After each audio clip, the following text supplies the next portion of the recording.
2 weeks ago in Nashville with this exact deck. Yeah. Yep. And he's showcasing the brand new Liz Nugent Creature Collection sleeves. There are the turtles. Wow, look, Mr. Andersen, look at you. He is, you know, trendy guy. Yeah. He's up with the latest trends in And his opponent, sleeves. a man after my own heart, playing one of my favorite legacy decks, Mono Red Burn. Now, I was talking to Chris earlier today about yesterday. He played Bant Control and Standard, and he said, I think he played burn decks in the first 2 or 3 rounds. We're playing aggressive decks. Yeah, and one of them was on camera. Right, Yeah. he lost a Pillar of Flame, sideboarded Pillar of Flame. Yes. In two different rounds, 2 different matches. Yes, he will not be and losing to Pillar of Flame this round. But he's still playing against burn. He seems to. So Goblin Guide comes, tries to come down for James, but it meets Force of Will. Yeah, removing Tezzeret. Darkslick Shores casts Duress for Chris, and we're going to see James' hand. So Keldon Marauders, Shattering Spree. Shattering Spree is a huge hate card in this matchup. Yeah. Red Elemental Blast, Mountain, and Barbarian Ring. Depending on the contents of Chris's hand, I fully expect him to take Shattering Spree. But if it's hands full of blue cards, I could see the Red Elemental Blast. Yeah, that makes sense. One thing I don't like looking at James' hand already, I would not be bringing in a Red Blast against Chris's deck. Burn is a deck where you want all your cards to deal damage. It is a combo deck, except for every combo piece does the exact same thing. Yeah. Alright, so Keldon Marauders comes down, deals 1 to Chris. It'll probably live to deal another damage, attack step. Although Chris wow. So Chris's hand is really interesting. So what he could do, he could go, oh, he doesn't have enough mana to cast both Dimir Signet and Ensnaring Bridge. So his hand, Chris's hand is Thopter Foundry. That's part of his Thopter Foundry, sort of the meat combo. Right. Ensnaring Bridge, and Dimir Signet, and Ancient Tomb. So Ancient Tomb is not exactly what he's looking for here, but also not the.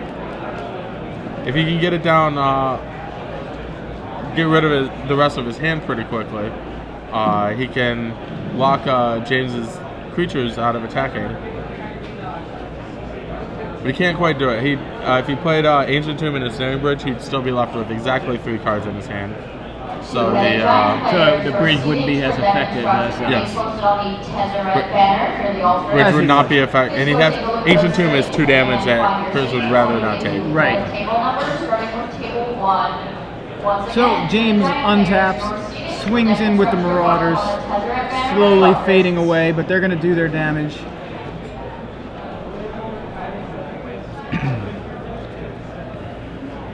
Alright, so suspended Rift Bolt for James. It's the slow lightning bolt. Off the top of Baleful Strix for Chris Andersen. Pretty good draw.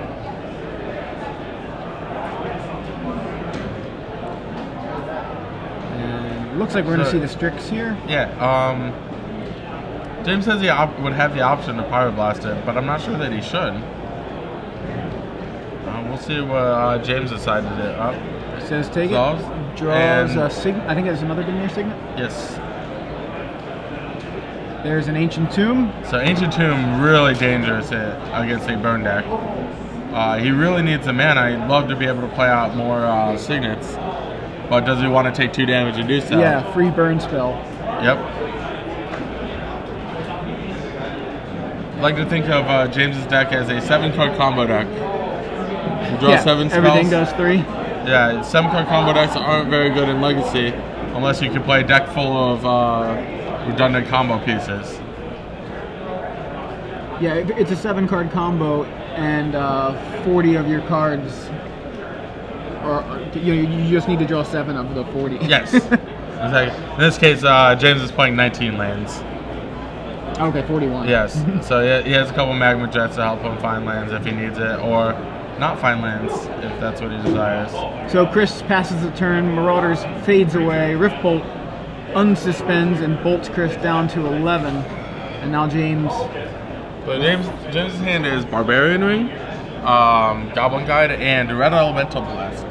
So now blasting the Baleful Strix. See the Synod, the blue artifact land that you draw for Chris. So Thopter Founder is pretty dangerous because it gains life, but James has the red elemental blast, right, to take care of it. Baleful Strix gets in there, second Signet added to the board, and looks like Ensnaring Bridge. Yeah, thanks for crossing the bridge. Ensnaring Bridge comes into play. Ensnaring Bridge, a pretty big card. Why don't you put up the bridge? Looks like Troy's already on it. Yeah. Back in Standard, it was a pretty big deal too. 3 mana artifact. Creatures with power greater than the number of cards in your hand can attack. Chris, of course, down to 1 card in hand right now, which is well, irrelevant for the moment. James doesn't have any guys, but that can be a big deal. So nothing from James, but a land artifact drop. And for Chris. Yeah, show us that one too. Transmute artifact. That's one you don't see often at all. Putting it up on the screen probably not going to help you. Yeah, there's some beautiful artwork by Andersen. Effectively, this is a tinker. You sacrifice an artifact, search your deck for another artifact, and pay the mana cost difference. So if you want to sacrifice an Ensnaring Bridge and get a 4 mana artifact, you would have to pay 1 extra mana. That's a nice way to sum it up. He's going to go ahead and cast it. And you do not sacrifice your, unlike Tinker, you do not sacrifice as part of the cost. Yeah, and James goes to read it and James comes to the same conclusion that you just heard. Yeah. Well, I guess I'm not going to read it. What does it do? Or maybe he just asked for an oracle. So yeah, I think Chris is explaining it. Yeah. You can see Chris kind of saying basically, effectively, what the card does. Right. I love the old wording on Magic cards. Yeah, the way they try to. The last line of this is shuffle your library after playing this card. I know I was looking at the same line. It's something about that is funny. I don't know why. I guess if you took that literally, Chris would be shuffling his library right now. Before it resolves. Before the resolution of it. Right. It is funny because we're so used to the standard wording after years of playing this game, but when you look back to the old cards, there was no standard wording. They're just trying to communicate like the spirit of what a card is supposed to do, and it doesn't. All right, so after all of this time, it's like, I have no idea what this card does. I'm countering it. Well, he just did get an oracle reading. And that's like a very common thing in Legacy that you may or may not know what a card does. And that clears the way for the Thopter Foundry. He cannot attack with that Baleful Strix. He has no cards in hand. I believe Chris has no cards in hand. Yeah. So I don't think. Yep. I just realized that. Yeah, that applies to both sides of the board. Yep. That's all creatures. Only your own hand, though. So it's not. Yes. It's not looking at James's hand. So Chris has 0 cards. So creatures with greater than 0 power can attack. Right. If they have 0 power, they can attack. Well, phenomenal draw for James here. What did he get? Price of Progress. That deals 2 damage for each non-basic land in play. And there are to its controller. Well, one of them is going the way of the is going to be sacked. Thopter Founder is going to sack an artifact. Seeded Synod is an artifact, so it's going to sacrifice that. Chris is going to gain 1 life, but he's still going to take 6 damage from the Price of Progress. Yeah. Yes. There you see Thopter Foundry. Thopter Founder is going to be the most important card for Chris this game. He really, you gain 1 life. It's almost tacked on, but it's just super important. Well, it ended up being 3 life in that particular situation because it prevented 2 damage 2 and gained from Price of Progress. And also has, gave him another guy to attack with, another 1/1 or 1 power guy to attack with, which is very relevant because he's just drew his card for the turn and now can attack. This is a Force of Will. It is. It is likely a Force of Will that he will not want to hard cast at this particular point. Well, looks like he's got to hard cast it because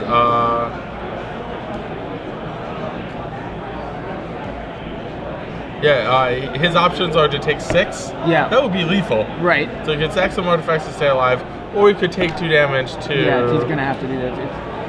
He would lose to another Pyroblast, but I think if you're Chris, you have to risk tapping your Ancient Tomb here. He's trying to figure out if there's a way right he can get around it with the Thopter Foundry. Exactly, same kind of situation, just the Thopter Foundry, and he could, but it'd be very, very dangerous for him. He'd be sacking at least one artifact, probably the Ensnaring Bridge. But then he wouldn't have access to the Force of Will anymore. Casting this Force of Will is basically going to gain him 4 life if it works. And Chris looks like he's coming to that conclusion and going to hard cast the Force of Will. He also would lose to any kind of 4 damage. Well, no, he wouldn't. He could still. It'd be 5 damage. It would have to be. Yes, and there's another 5. The only 5 damage card in James's deck is currently on the stack. Yeah. So there is a Force of Will. So Chris falls to 4 with the Ancient Tomb. Yep. And I know James's last card is a Goblin Guide. So not exactly the most threatening card. Chris thinking about making a guy at the end of turn. I don't think I would, because it could be a fire. Like if Chris tried to make a guy at the end of turn, he would lose to a Fire Blast in response. Yeah, and he looks like he's considering it anyway. He's not thinking about Fire Blast. Or if he's thinking about it, he's playing. He's going anyway, doing it anyway. But now it looks like he may be reconsidering. He's going to do it. Yep. Gets his guy. Looks like no Fire Blast available. So we know that. Yeah.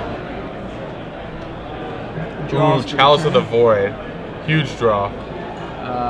Need to attack first. No, the Ensnaring Bridge is gone. Oh, that's you just sacked the bridge. Sorry. Yep. So, Ensnaring Bridge for 1, very, very important. Or Chalice for 1. Yes. Chalice of the Void for 1. So it's on a ton of James's deck. I'm going to guess that a turn 1 Chalice is likely how Chris won his other game. James passes. Dimir Signet goes away, turns into a penguin. Another Liz Nugent creature collection creation. Another Thopter Foundry. Usually redundant cards aren't very good here, but Thopter Foundry is still an artifact, still turns into a life in a card. Yep. Or life in a flyer.